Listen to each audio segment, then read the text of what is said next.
Sejam muito bem-vindos ao Nerd em Série! Aqui é Fernando Padawan. Hoje trago para vocês o meu review do terceiro episódio da segunda temporada de Westworld. Galera, que começo já surpreendente pra gente, né? De cara a gente já é apresentado a um novo parque, ao suposto Raj World, que ainda não foi confirmado de vez, mas tudo leva a crer que seja realmente o Raj World, que é basicamente um parque que se passa na Índia, algo ali como os anos 50, mais ou menos, e nós fomos apresentados a Grace. Bem da verdade, não foi dito em momento algum o nome dela, mas ela foi creditada como Grace, então chamamos ela de Grace. Bom, basicamente a gente vê que a Grace fica ali anotando umas coisas num caderninho e tudo mais. Posteriormente a gente vai ver uma curiosidade nesse caderninho, que tem um mapa desenhado e tem um símbolo ali entrelaçado, fazendo uma interseção. E esse mesmo símbolo ele aparece num outro momento, que eu vou chegar nele também. Então, aguarda aí. Bom, então basicamente a Grace está nessa Índia antiga, né? Ela acaba sendo chavecada por um cara, que a princípio ela não sabe se é um visitante ou se é um host, né? E os dois estão ali para caçar o tigre de Bengala. Posteriormente a gente vê que eles chegam de elefante até um local. Nessa hora dos elefantes eu me lembrei da história que o El Lasso contou sobre os elefantes, né?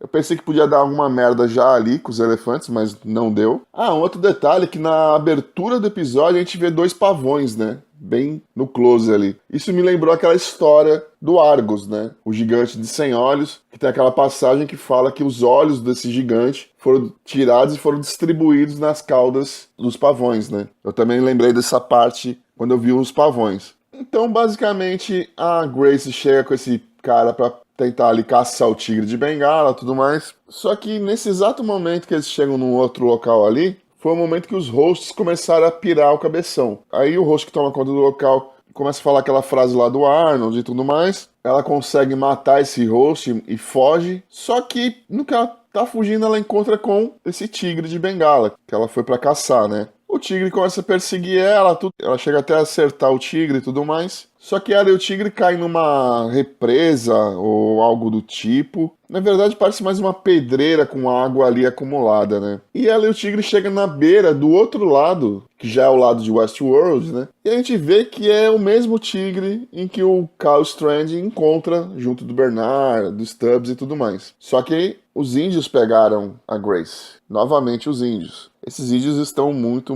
estranhos, mas vamos seguir. Galera, a gente teve alguns momentos assim que tivemos algumas informações assim que foram passadas, que são muito importantes, e elas passam assim bem rapidamente, né? Então, por exemplo, aquela mulher que tá junto ali do grupo de operações especiais ali do Cal Strand, ela vira pro Cal Strand e fala assim: o sistema caiu, inclusive a munição de simulação. Eles destruíram o berço. Nesse momento que ela dá essas três informações pra ele, aí a gente lembra que o sistema caiu, isso a gente já sabia porque o Bernard já tinha falado com a Charlotte no primeiro episódio. Pra quem tava em dúvida em relação à munição das armas, essa informação já mata isso. Por quê? Conforme o sistema caiu, a munição da arma ela passa a ser real para todo mundo, para host, para visitante, para todos. Ou seja, a gente interpreta de que essas munições elas têm alguma codificação e como o sistema caiu, ela não consegue mais ler essa codificação, então ela passa a ser real. E esse detalhe do berço, né? O berço supostamente dá a entender que é o local onde eles fazem os hosts, né? Que a gente tá vendo na abertura ali, aquela parte que parece que é um coração sendo feito, tem o host sendo construído também, né? Tipo uma impressora 3D, né? Fazendo. O berço dá a entender que é esse local, né? Então, essa sequência bem rápida de informações que ela deu foi muito importante. Mas a gente também teve nesse episódio, por exemplo,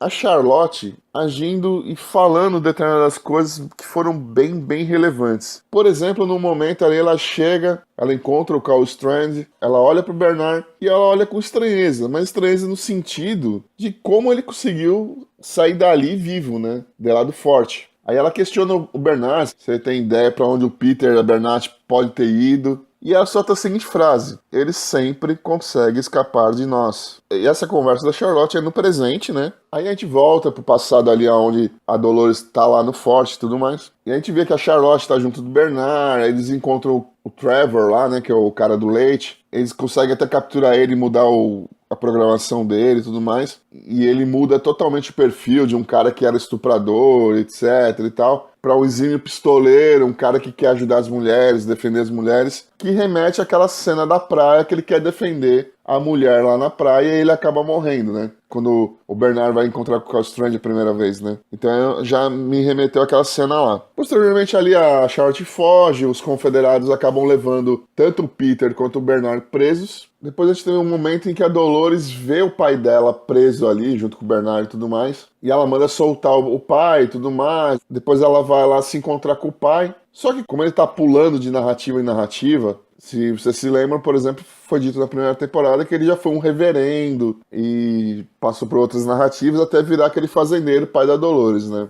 Tem um dado momento lá que ele fica cantando um louvor lá. Mas enfim, a Dolores vai conversar ali com o pai dela e, cara, a gente vê a atriz entregando o papel assim de uma maneira majestosa, cara. Ela não é só bonita, aquela mulher, ela também é uma excelente atriz, cara. Ela consegue alternar entre a personalidade do Wyatt e a personalidade da Dolores, e ela transita de um pro outro com uma maestria que é uma coisa linda, cara. Na hora que ela vai conversar com o pai, vem toda aquela emoção dela encontrando o pai e ela chega a chorar, cara. Ou seja, é uma host, é um robô, e esse robô tá chorando porque o pai dela tá machucado, o pai dela tá doente. Você consegue entender a dimensão disso? Cara, é muito louca aquela cena. E a Dolores acaba pedindo ajuda pro Bernard. E como o sistema caiu, o Bernard conecta aquele cabinho USB lá no braço do Peter Abernathy e pega o tablet e começa a fazer toda a leitura do Peter. E ele vê que tá bem comprometido o Peter, né? Ele fala pra ela isso.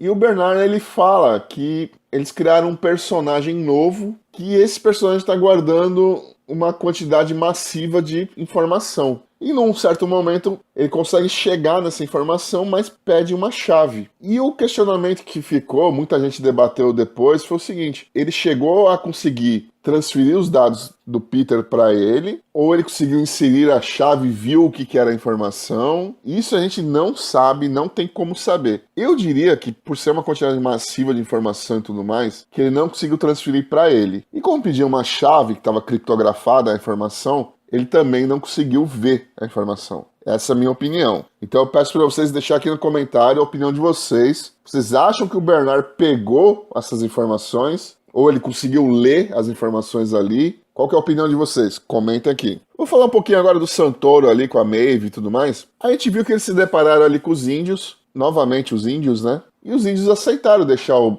Santoro e a Maeve seguirem em frente, só que eles queriam o Lee Sizemore para eles. A pergunta é, meus amigos, os índios conseguem ler o DNA dos humanos e diferenciar quem é humano, quem é host? Eu acredito que sim, tanto que eles pediram especificamente o Lee Sizemore. Qual a teoria que vocês têm sobre os índios? Tem uma teoria que fala que a Elsie reprogramou os índios para resgatar os humanos. Eu não consigo acreditar muito nisso. A Elsie ainda vai aparecer nessa temporada, mas eu não sei bem se é isso, entende? Qual a opinião de vocês? Deixa aqui no comentário também. Seguindo falando da Maeve, do Santoro e tudo, a gente vê que eles pegaram o elevador, entraram na parte interna ali do parque, e graças a Deus eles encontraram a Armistice com o seu dragão, ou melhor, seu lança-chamas. Cara, que mulher, que personagem foda. Meu, demais. E depois a gente viu que a Armistice tá com aquela mãozinha de Luke Skywalker, né? A gente viu que ela perdeu a pele, né? Então ela tá só com o esqueletinho ali, né? Muito legal aquilo. E a zoada que ela deu no Sylvester foi top, né? Deixar a granada no pescoço do cara foi maravilhoso. E galera, voltando ali a falar da Dolores, ela traçou aquele plano dela lá no forte. E na verdade ela tá usando o coronel ali e os confederados. Ou seja, a Charlotte armou todo aquele esquema pra ir lá buscar o Peter Abernathy. Juntou toda aquela equipe para ir lá invadir o forte e tudo mais. Eles invadem o forte, pegam o Peter Abernathy. Nesse momento que a gente não sabe, né, se o Bernard conseguiu copiar os dados para ele ou se ele leu os dados, né? Porque rapidamente ele desconecta o cabo, né? E se esconde. Então ficou essa dúvida. Mas conseguiram levar o Peter. A Dolores estava full pistola, metendo bala e tudo, tomando tiro e nem aí. Aquela expressão fechada de Wyatt, que nem eu tinha falado anteriormente, né? E ela transita de um personagem pro outro muito bem. A gente vê nitidamente o ódio, a raiva no olhar dela. o semblante ali, né? E a Dolores virou pro Ted e falou que precisa pegar algo em Sweetwater, que é aquela cidadezinha onde o trem para lá, né? Onde a latinha fica fugindo toda hora dela, né? Então, aquela cidadezinha lá, ela precisa ir lá para buscar alguma coisa. Não sabemos o quê. E o importante que veio depois disso aí foi o seguinte: ela deu uma missão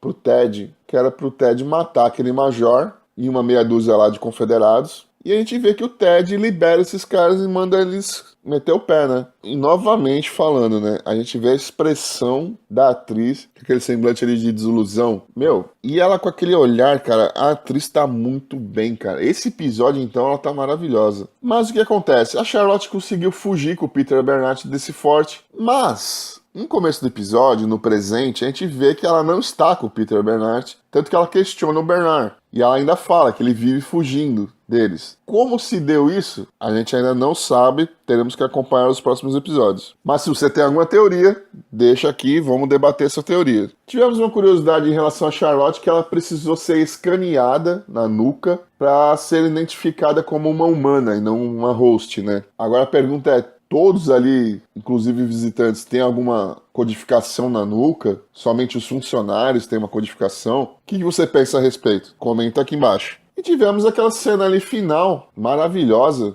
A neve caindo, onde tá o Santoro, tá a Maeve, o Lee Sizemore, mais o Félix e o Sylvester também, né? Tá ali a neve caindo, eles veem uma fogueirinha, tudo. Nisso o Lee Sizemore se depara com uma cabeça de um samurai. Suponho que seja um visitante, que acabou sendo degolado. Nessa cena, o Lee Sizemore fala que eles estão na narrativa Klondike. Pelo que eu ouvi falar, Klondike é uma região que fica próximo do Alasca, já indo ali pro Canadá. Ou seja, não teria nada a ver com Shogun World. Aí eu fiquei nessa dúvida, não sei vocês, quero a opinião de vocês. Eles entraram em Shogun World porque, se a gente lembrar que o Lee Sizemore falou que eles estão na narrativa de Klondike, e que 2, 3 setores à frente ficaria aquela fazenda da Maeve. Ou seja, eles ainda estão em Westworld ou eles já chegaram em Shogun World? Eu acho que eles ainda estão em Westworld, pelo que o Lee Sizemore falou. Lembrando que o Tigre cruzou de Rádio World para Westworld. E nessa cena final, eu acredito que o samurai deva ter cruzado Shogun World para Westworld também, porque os limites dos parques agora estão a Deus dará, né? Na sua opinião, eles estão em Shogun World ou ainda estão em Westworld? Comenta aqui embaixo. Galera, foi um episódio muito bom, trouxe muito detalhezinho, muita informaçãozinha. Aquela informação lá da munição de simulação ter caído, né, junto com o sistema. A própria Charlotte tendo que ser escaneada na nuca. Aquele símbolo no caderninho da Grace e tá no tablet com as informações do Peter Bernard. O Bernard baixou os dados do Peter para ele ou não? Ou ele pelo menos conseguiu ler esses dados? Muito detalhezinho, muita informaçãozinha. O que a Dolores quer em Sweetwater? Ninguém sabe. Não temos pista alguma disso ainda. E onde foi parar o Peter Bernard? O velho tá fugindo. Galera, episódio muito bom. Comenta aqui embaixo. Deixa seu like para ajudar o canal, fortalece muito, muito, muito o canal. Compartilhe o vídeo, que é uma outra maneira de vocês ajudarem o canal. Se você é novo por aqui, se inscreve no canal!